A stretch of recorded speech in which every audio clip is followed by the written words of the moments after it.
Fellas, considering that recently Dana White's been going crazy in the post-fight press conferences, glazing certain fighters, coming out with the most, just crazy remarks, I thought it'd be the perfect time to do a tier list of Dana White's favourite and least favourite fighters in the UFC. The ones that he glazes the most, the ones that he breaks rules for, and then the ones that he treats most unfairly out of every other fighter in the UFC. So I've got a couple fighters in the UFC that Dana definitely likes a little bit too much, and then some on the other opposite side of the spectrum. So let me know if I missed any fighters up, but we're going there with the first fighter that Dana White likes or dislikes, and it is Israel Adesanya, the guy who just fought at UFC 305. I'm going to put Adesanya in A tier.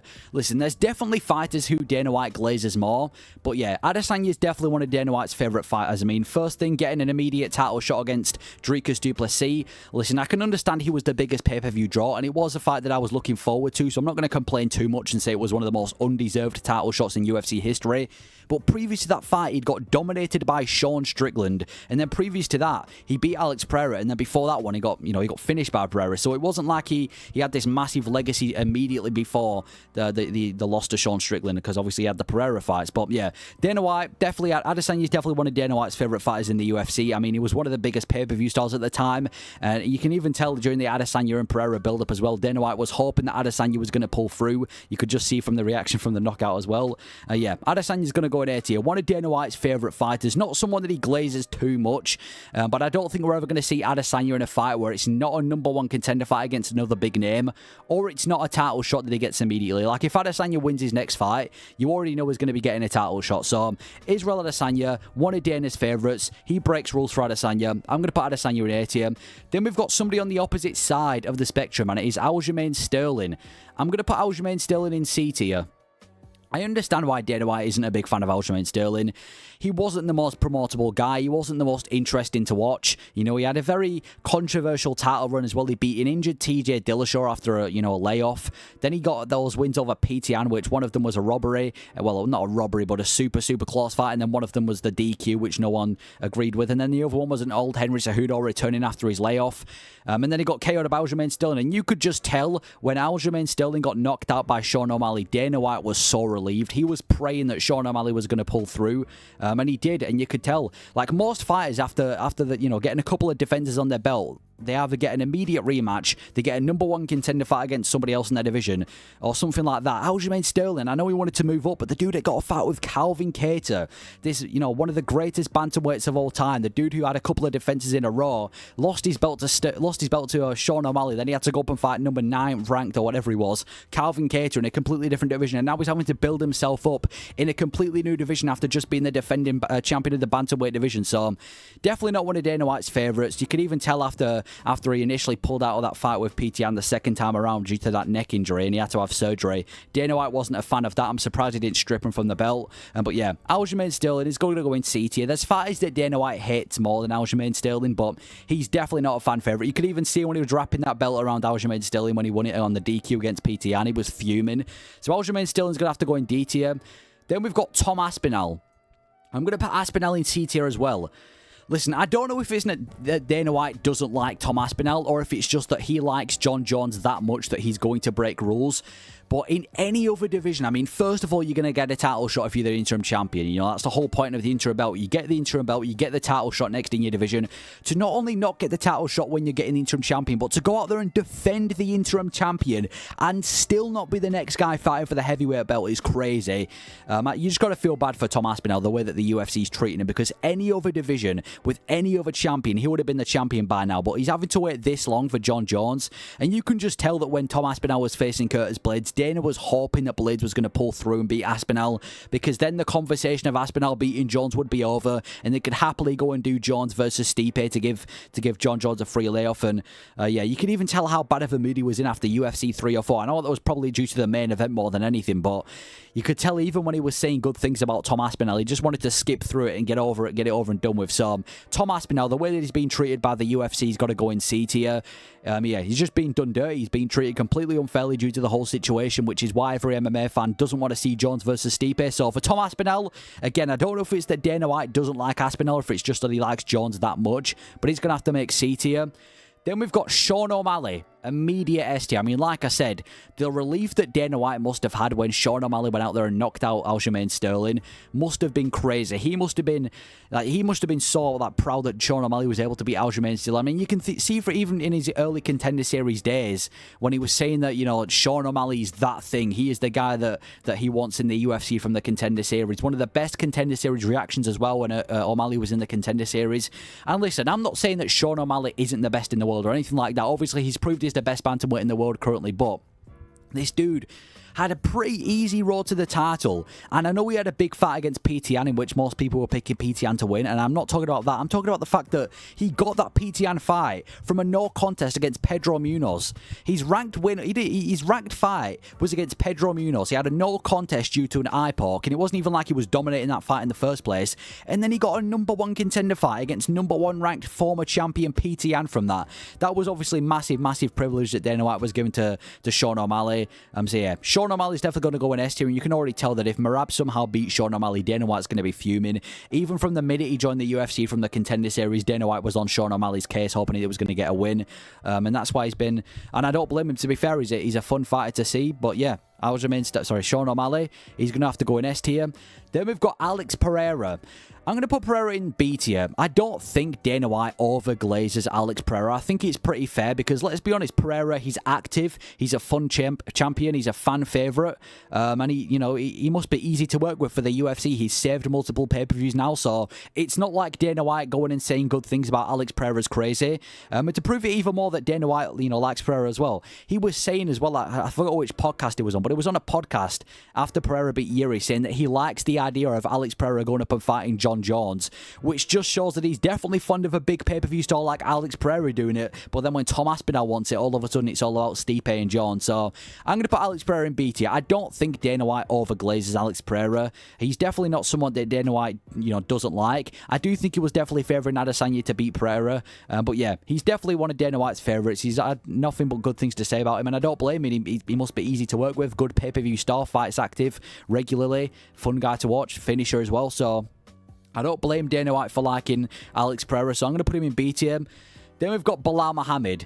Quite possibly Dana White's least favourite champion we've had in a while, and is going straight in S tier for that reason. I mean, just look at the UFC 304 post-fight press conference. When Belal Muhammad beat Leon Edwards, look how snappy and look how just mad Dana White was in the post-fight press conference. He was fuming. He wanted to get it over and done with, saying that it wasn't a barn burner. Leon Edwards isn't even that interesting of a champion. He wasn't the most promotable guy. He wasn't the most fun champion to have. And even when Belal Muhammad beat him, Dana White seemed depressed, which just shows how badly he didn't want Belal Muhammad to become a champion. Gave Colby Covington a title shot over Belal Muhammad as well, before Belal Muhammad as well. And Belal Muhammad had to wait so long to get his title shot. He beat multiple ranked fighters. Then he had to go out there and beat Gilbert Burns on top of that. And then after that, he had to wait because he beat Gilbert Burns in May of 2023. And he only got his title shot in July of 2024. So you could just tell that Dana White didn't want Belal Muhammad to be the champion. And on top of that, he's already tried making him return and fight at UFC 307. He offered Belal Muhammad a fight at UFC 307 because he just wants to get rid of him as soon as possible. He wants to give him every disadvantage. You can just tell that Dana wants the Belal era to be over and done with. So Belal Muhammad's going straight in D tier. Dana doesn't want him to be a champion. You can already tell that he don't want him to be a champion with the way he's acting and things that he said. So Belal Muhammad, first D tier of the day. Then we've got the guy who I just talked about, Colby Covington. I'm going to put Covington in A tier as well. Yeah, Colby Covington's had a lot of privilege in the UFC.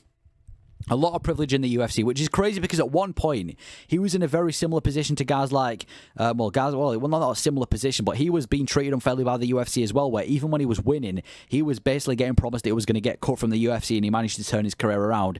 Colby's had a lot of privilege. I mean, he's had title shot after title shot against Kamaru Usman. Then after the Usman fight, he had a massive main event against a washed Jorge Masvidal, and then from that fight with Jorge Masvidal, he got a title shot.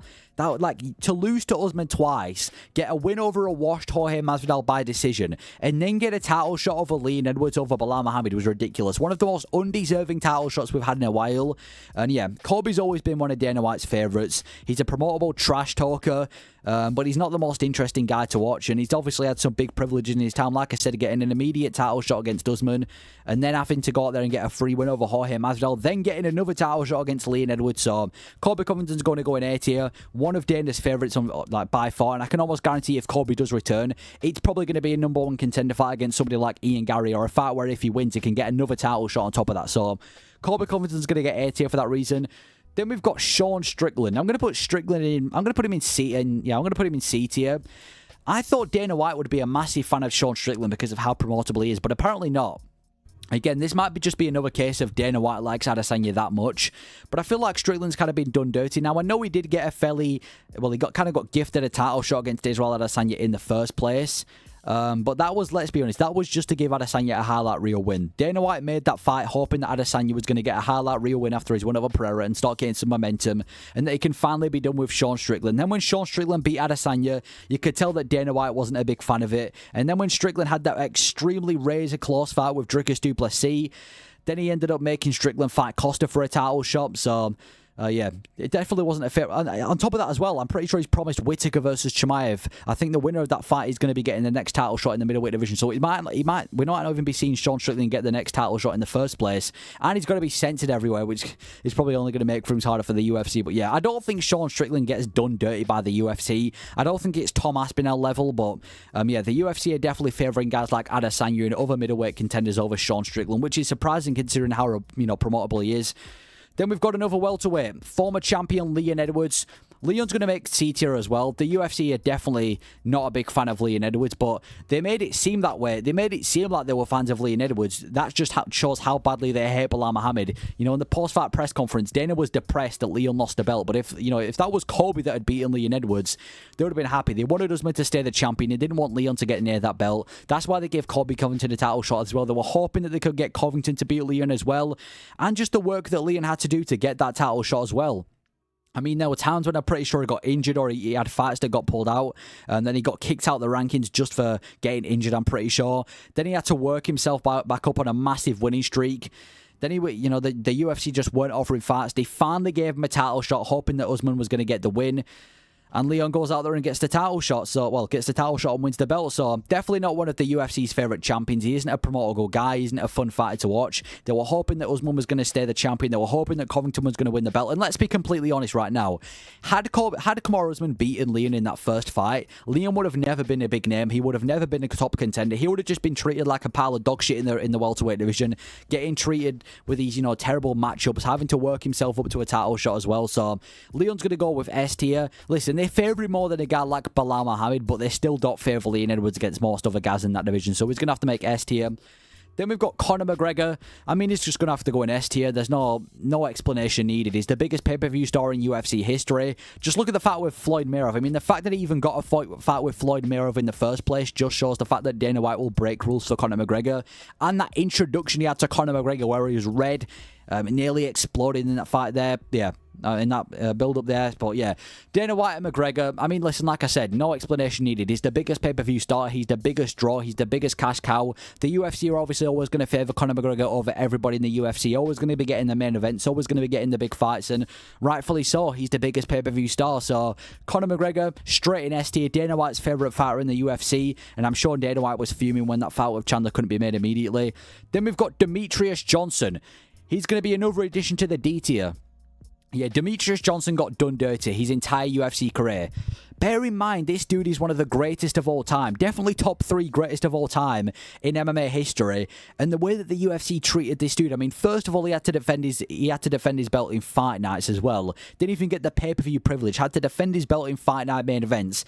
Then they traded him for Ben Askren, one of the worst trades in UFC history. The only good thing to come from that trade was the Jorge Masvidal knee. Traded Demetrious Johnson for Ben Askren. And then nowadays, now that Demetrious Johnson is gone, the UFC don't want anything to do with Demetrious Johnson. Now, I don't blame Dana White too much for this because, to be fair, the fans were the same. The fans were calling Demetrious Johnson boring. They didn't really want to pay attention to him. It was only really after Demetrious Johnson left the UFC that fans wanted to credit Demetrious Johnson and become a fan of him. So, yeah, the UFC definitely weren't a big fan of Demetrious Johnson. They wanted him gone. They kicked him out of the UFC, traded him for Askren, and now they don't want anything to do with him. They don't want to mention him. They don't want to, bring him up. They don't want to look at his accomplishments. They kind of just want to forget about Demetrious Johnson, and he never gets mentioned anymore. So, Demetrious Johnson's going to have to make another addition to D tier. And then we've got Kamaru Usman. Usman's going in S tier as well. Yeah, Dana White's got something with Kamaru Usman. I don't know why every single time he mentions Usman, he always mentions him as the greatest welterweight of all time, as if GSP doesn't exist. He's got something against the other GOATs. You know, same thing with Demetrious Johnson. He wants to just erase history. Always calls Usman the greatest welterweight of all time when he definitely isn't. Definitely wanted Usman to go out there and beat Leon Edwards. And listen, Kamaru Usman's definitely one of Dana White's favourite fighters. Dana was hoping that he was going to get that win over Leon Edwards was Usman. And yeah, just like I said, the way that he talks about him being the greatest welterweight of all time, despite his title run not being the best. I mean, Usman's title run is Colby twice, Jorge Masvidal twice, and Gilbert Burns. That's it. That's his title run. It isn't like he didn't get the win over Leon. I mean, I know he's beaten Leon before, but it isn't like he beat Leon in that rematch or the trilogy. So Usman, definitely one of Dana White's favourite fighters. So I'm going to have to put him in S tier. Definitely gets glazed a lot by Dana White. Then we've got Muhammad Mokaev. Yeah, this dude's going straight in D tier as well. Imagine being an undefeated as an amateur and a professional, getting your biggest win yet in front of your home crowd against Manel Kape, and you get cut from the UFC. Well, not cut, but you don't get re-signed by the UFC for that reason. Yeah, Dana White definitely wasn't fond of this dude. That was one of the first times that he's publicly told media that he's not going to re-sign a fighter, and basically just publicly cut a fighter in front of everybody. Wasn't a big fan of Mokaev, wasn't a big fan of the things he was doing behind the scenes, wasn't a fan of his fighting style, and it kind of showed in his UFC career as well. He really had to build himself up to a title fight. He had to beat Tim Elliott, then he had to beat Alex Perez, then he had to go out there and beat Manel Kape, and then the last thing they could resort to was just purely cutting him from the UFC. And another thing that I didn't understand is Mokaev beat Alex Perez, and then when Alex Perez beat Nicolau, they ranked Perez above Muhammad Mokaev, despite Mokaev literally beating Perez a few months prior. So that didn't really make any sense either. But yeah, he's been cut from the UFC, no longer in the UFC. I think he's been signed to Brave CF now. So Dana White, definitely not a big fan of Mokaev, to the point where he literally cut him from the UFC after being undefeated and coming off his biggest win yet. And then finally, we've got Jon Jones. Yeah, I don't know what dirt Jon Jones has on Dana White, but Dana White's Jon Jones needs a tier of himself. He needs a tier of his own. I don't get why Dana White's so fond of Jon Jones. He's a big pay-per-view star, I get it, but I'm sure that Jones versus Aspinall would be a bigger fight. Jones hasn't done any good for the UFC. He's taken steroids on multiple times. He's taken tainted supplements. He's had all these bad not even just allegations, but these bad crimes that he's committed. He's left a bad mark on the UFC. He's fucked up many pay-per-views before. He's inactive as fuck. And somehow the Dana White and the UFC are so just, they treat Jon Jones as if he's like the next coming of Jesus Christ. I don't get it. Jon Jones, listen, I don't need to explain why. Just watch every single post-fight press conference, even if that has nothing to do with Jon Jones. He's going to get mentioned and he's going to get glazed. And he's ruining the heavyweight division, but Dana White's so fond of him, calling him the greatest of all time, and said that he's pound for pound number one, but he's definitely not pound for pound number one. I wouldn't even put him in pound for pound top 3 right now. That's like Mokaev, Alex Pereira, then whoever you want to put at number 3. But yeah, that is my list of Dana White's favourite and least favourite fighters in the UFC. The ones who he glazes the most, and then the ones who are on the other end of his privilege. So let me know your thoughts on this list and if there's any other fighters that I should have included. And thank you for watching.